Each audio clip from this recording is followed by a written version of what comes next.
Hey, how's it going? I'm Joe. I'm a dad and husband from Essex in southeast of England. We're on lockdown. It is, what even day is it today? It's Wednesday today, and it's don't know the date, 15th of April, apparently. Um, and we're on lockdown still. Probably watching this, you're on lockdown too. I for years suffered from anxiety and depression, and this is a really difficult time. If you're like me and you've had a similar experience, then this can be a really difficult time. And I just wanted to share a little bit of um, kind of what I've realised over the last few weeks, and with the help of my family and wife, and kind of dealing with this situation in that context. It's very natural that everyone is going to feel quite um, anxious about the future because there is so much that's unknown at the moment. Um, so first of all, just rest assured that anxiety is a natural response to what's happening at the moment. We're designed to be anxious in these situations. It makes us more um, uh, it makes us pay more attention to what's going on around us. It can also be a really negative thing because we can get caught up in particular thoughts, particular negative thought patterns, which can um, mean that we end up really in a bad way. So I wanted to share just a couple of things that I've been doing over the last couple of weeks that have really helped me out. I have been in quite dark places really with what's been going on. And I'm sure even if you haven't suffered from anxiety before, that your anxiety levels are really quite high right now because we have no idea what's going to happen, really.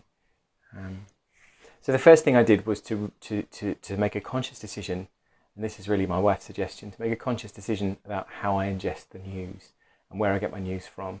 So you can sit on Facebook and you can scroll through and look at every headline or um, every article that's posted or every comment or opinion that's posted.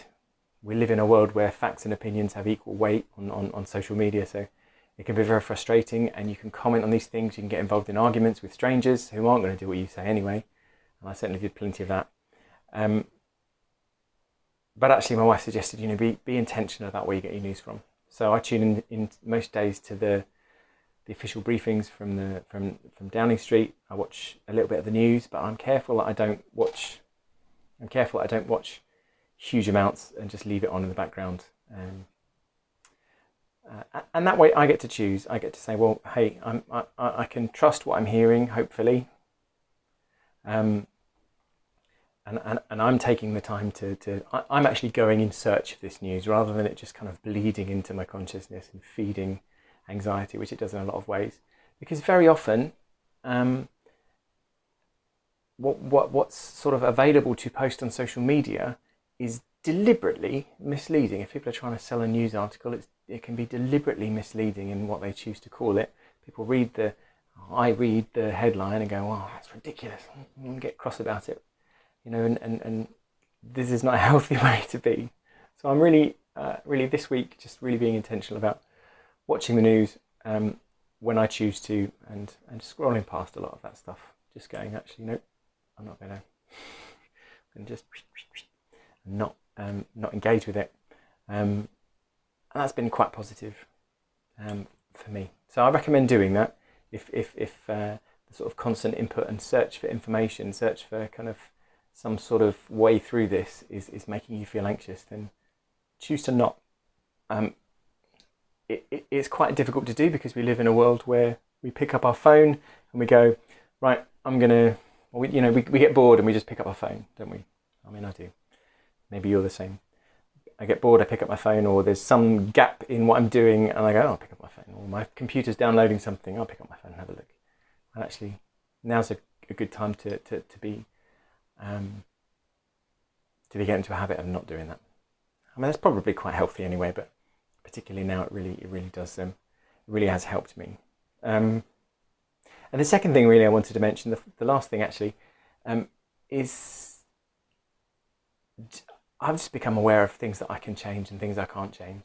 I can't change whether or not other people obey the rules and do social distancing. I'm a photographer, and a lot of photographers, particularly in America, are doing this thing called front porch or porch sessions or whatever. So they go for a walk, they walk around and they take photos, pre-arranged photos of people, families on their porch. And, you know, some people are thinking, oh, saying this is a brilliant thing, what a wonderful way to safely still carry on taking photos. I think, you know, in the UK and around the world, the rule is if it's not necessary, if it's not absolutely necessary, don't do it. In terms of travel and moving around and contact with people. And so I spent a lot of time arguing with people that actually this is really dangerous. What happens if you break down? Someone has to come out and risk exposure. What happens if a dog runs over to you or something? You know, there's so much unknown. What, you're being an idiot. Well, you're such an idiot. And actually choosing to release that and go, people can do what they want. They're not supposed to. I can't control that. Me arguing with them on Facebook is not going to change their mind. So actually releasing that stress out of my life has been really, really helpful. I still dabble a little bit in telling people what they should and shouldn't do on Facebook. But largely cutting that out and going, you know what, I just can't do anything about that. I can control what I do and change what I do, but I can't control other people. In this sphere has been really, really helpful. I think some of this is just common sense for life, but actually everything gets magnified in this situation that we're in, and those things have been really helpful to me. So let me know what you think. Get in touch, say hi, and I'll be back in a few days to chat to you again. See ya.